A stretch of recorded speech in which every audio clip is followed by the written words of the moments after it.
प्रभु यीशु मसीह के मधुर और मीठे नाम में आज दिनांक 31 अगस्त दिन रविवार को आप सब श्रोताओं का हम स्वागत करते हैं।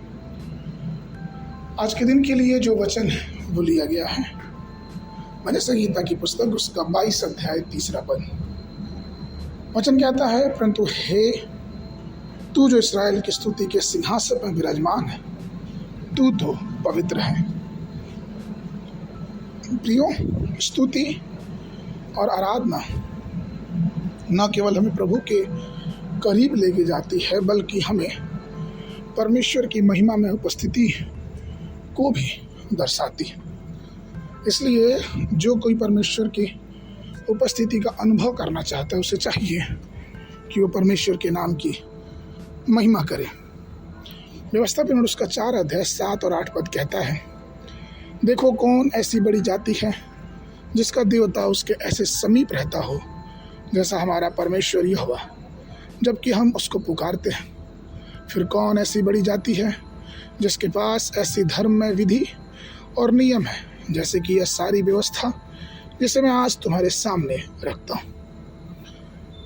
प्रियो, दाऊद जो हमेशा परमेश्वर की उपस्थिति में रहने की गहरी इच्छा रखता था, उसने भी यह कहा भजन संहिता 34:1 में कि मैं हर समय यहोवा को धन्य कहा करूंगा और उसकी स्तुति निरंतर मेरे मुख से होती रहेगी।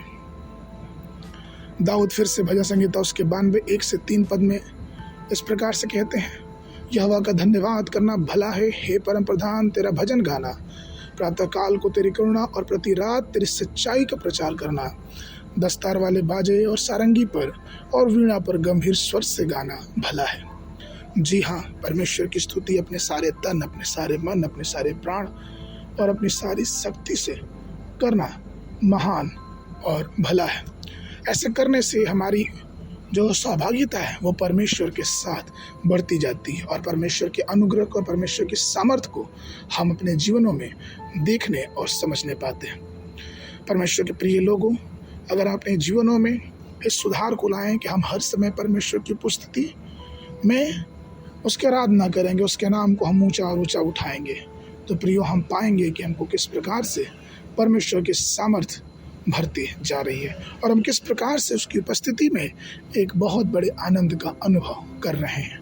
इसलिए आइए हम परमेश्वर की स्तुति करें, उसकी सामर्थ्य का अनुभव करें और परमेश्वर के नाम की महिमा में आगे और आगे बढ़ते जाएं।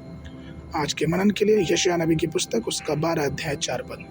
और उस दिन तुम कहोगे, यहोवा की स्तुति करो, उससे प्रार्थना करो, सब जातियों में उसके बड़े कामों का प्रचार करो और कहो कि उसका नाम महान है। बाइबल अध्ययन के लिए सुबह समय भजन संहिता 132, 33 और 134, संध्या समय 1 कुरिन्थियों 11 अध्याय 17 पद से लेके 34 पद तक। परमेश्वर आप सबको आशीष देवे।